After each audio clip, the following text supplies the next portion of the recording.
Yo guys, what is up? Battlefront 117 here, and welcome to a Star Wars Battlefront news update. So, recently, EA has finally announced the first of the paid DLC expansion packs, which is, the very first one is the Outer Rim DLC pack. And so we've got a bunch of news and screenshots from the trailer and different gameplay, and we got lots of information to share with you guys on what all is new in this upcoming DLC. So, to start off, let's start with new locations. So, we've got some places on Solus and Tatooine, like Jabba's Palace. So, we got 4 new maps in total, 2 on Solus, 2 on Tatooine. There's the industrial pipelines on Solus, and then a smelting factory on Solus. And on Tatooine, we've got Jabba's throne room, and then the sail barge garage. And all of these maps are relatively small. They're medium-sized maps. This is a more close quarters update. In DLC, there are no huge maps that support Walker Assault or Supremacy or Turning Point. They're all more small type game modes that are like Cargo and Droid Run and Heroes vs. Villains. They're smaller type maps.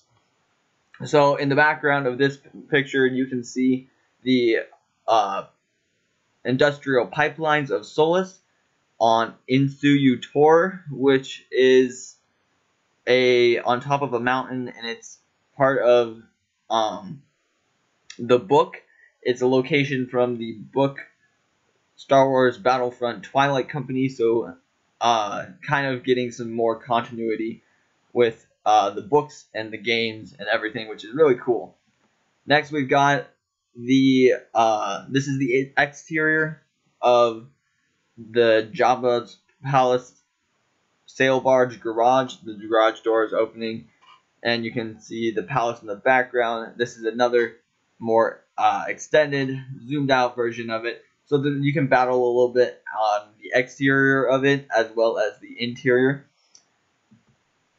And here's the interior of that, of the garage. You can see the sail barge in the back. You can see Luke. Everybody's running. This weapon that the player is holding is actually one of the new blasters that will be coming in the free update very soon, so that is pretty cool. And so, along with several new maps comes a new mode called Extraction. So the description for this is: Rebel forces have entered some of the most dangerous places in the Outer Rim in order to extract a valuable shipment of resources. Now they must bring the shipment to their transport ship before the time runs out. The Empire has arrived to stop them from reaching the extraction point. So this game mode looks really awesome, and this is some concept art of the Jabba Palace sail barge garage map. But basically, this thing behind this Weequay dude, who is actually the new unlock at level 60 for the Rebels, this giant hover sled cart with a big draped cargo box on it is actually the objective of the map. That is the cargo that the Rebels are trying to extract, and the control panel at the front must be activated by a Rebel, and then it will start slowly moving to different checkpoints along the map until they can try and get it all the way to the extraction point, which is a Rebel cargo ship. But the tricky thing is the Imperials can come up and they can go to that same panel and they can activate it, and it will stop the shipment in its tracks. So the Rebels only have a certain amount of time to get to different checkpoints and then finally to the extraction point, and the Imperials are trying to stop them. So if the Imperials have really good defense, you can stop it from progressing any further, because you can always turn off the progression of the cargo. And you can also see there's something that looks like a shield projector, and that is actually a shield projector indeed. You can actually activate a shield projector mounted on it so that you can defend it easier, and it's got some cooldown. It's more advanced shield, but it's got like a cooldown of about like 60 seconds, if I remember correctly. So that's the objective and kind of premises of the Extraction game mode. Of course, with this new DLC, we've got some new star cards and weapons. So we've got the Relby V10 rifle and the DT12 blaster as the new guns in the game. And then we've got 3 new awesome star cards, which are the scatter gun, which is the star card shown right here in front, the Dioxis grenade, which is one in the middle, and the adrenaline stim card in the back. So the adrenaline stim card, I'm going to go over that one first because I don't think I have a picture of that with in the screenshots that I have. So pretty much what it does is if you're running around and you've taken a lot of damage, you can activate your adrenaline stim card and it will regenerate some of your health. So it's kind of just like boosted health, and it's just good in tight situations. If you have taken a lot of damage and you're trying to get out of a tough situation, you can activate your adrenaline stim card and gain back some health. So first off is Dioxis grenade.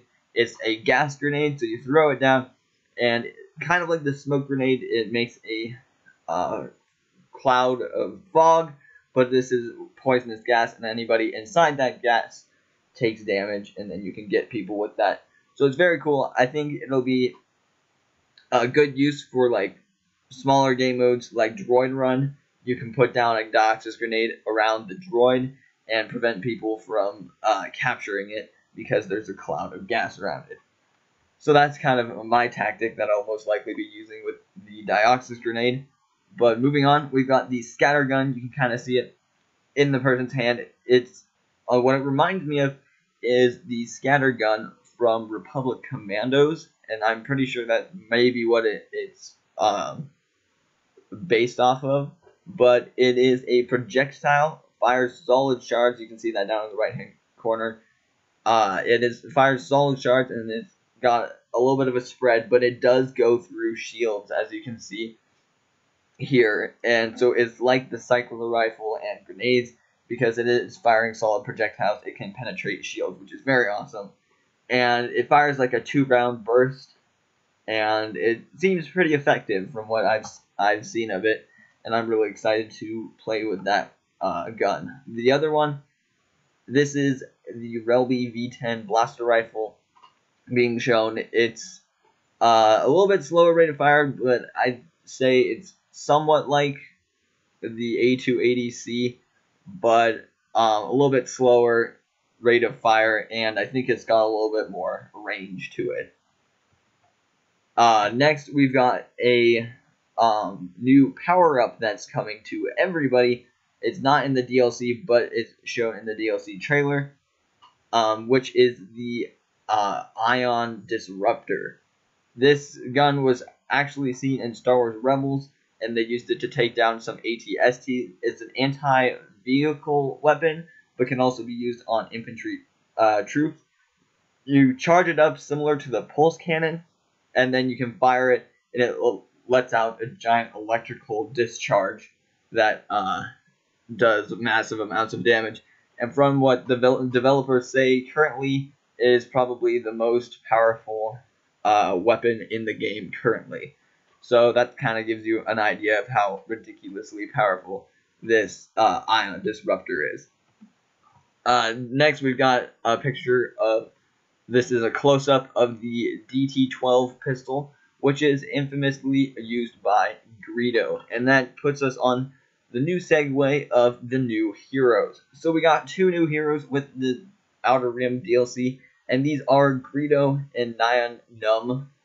And so these 2 are the new heroes we can play as, and their abilities are pretty cool, and I'm pretty glad by the additions that they added with these 2. At first, I'd heard that these 2 were going to be in the DLC, and I was like, honestly, why Greedo and Ninu? Like, it makes sense. They're kind of the Outer Rim things, guys, and Greedo's in Jabba's palace, and Ninu is from Solist, and so it kind of makes sense with the maps they chose. But after seeing their abilities, which we will be reviewing, I think they're great additions. So Ninu, you can see him here fighting on the Solist Pipelines map. But the main thing I want to go over is the abilities in the corner. So the first one on the left is a pulse cannon. So he's got an advanced pulse cannon that you can charge up a lot faster than normal and use that as a sniper rifle. In the middle slot, he's got an augmented turret. So this thing, you lay it down like a normal infantry turret, and it'll take out some guys, but as it goes and as it takes out guys, it will actually level up and begin to fire more and more deadly projectiles at enemies. So if you can get it in a really strategic place, and it's taken out a lot of guys, then it will continually upgrade and get even better. And finally, he's got some proximity bombs, and he can lay down up to 4 proximity bombs at the same time. So this Noob is a very defensive-oriented character, and you can create very elaborate trap systems with by combining your augmented turret, your proximity bombs, as well as using your pistol. He's just got a normal DH-17 blaster pistol as his primary weapon, and combining that with the pulse cannon. So you can really dig in an area and defend it heavily. So I think him and Leia working together will be a very good combination. And so here's another little picture of the Solus pipelines. There's that augmented turret. Looks pretty cool. And then the Noob kneeling down with his pulse cannon. So then the major thing with this new update is Greedo has entered. So that means the rivalry between Han Solo and Greedo is back. So Greedo squaring up against Han Solo with some rebel troopers and some Imperial stormtroopers backing each side up. We got now we'll be going over some of Greedo's abilities, which are pretty cool. So Greedo, first thing we got on the left, his leftmost one is a thermal detonator, but he's got a little bit of a different system. If you look above his health bar, you can see different grenade types, and so he's got a progression system of grenades, which allows him, every time he gets a kill, one of those dots in between is filled in, and as he's going along and getting kills, he progressively gets better and better grenades. So he can get anything from your normal thermal detonator to impact grenades to dioxis grenades to even a thermal imploder. So that's very cool. His middle ability is his high senses, which he has currently activated in this screenshot, and it's kind of like a scan pulse, and outlines some enemies so he can see them through walls and target them better. And the last one he's got is very cool, and it is called the precision shot, and it does high damage shot up to 5 enemies. So it'll target enemies in your area, up to 5 enemies within a range of your character, and it will charge up, and he will do a rapid shot and take out all 5 of them. So it is very cool and looks very effective, and kind of that quick draw style of Greedo, which is well known and brings up the controversy of who shot first. And that is how they end the trailer, with a standoff between Greedo and Han, and they both whip out their pistols, and you hear a blaster shot, but you don't see who shot first. But I mean, personally, I think it's Han that shot first, but I guess you can all duke it out in the new Outer Rim DLC and figure out who indeed did shoot first. So I hope you all enjoyed this episode and news update on the Star Wars Battlefront Outer Rim DLC. I'm going to be purchasing it. It is available on March 22nd for Season Pass holders, and comes out the first week of April for anyone without it. So I'll keep you guys posted on anything new with the Outer Rim DLC. But until next time, may the Force be with you.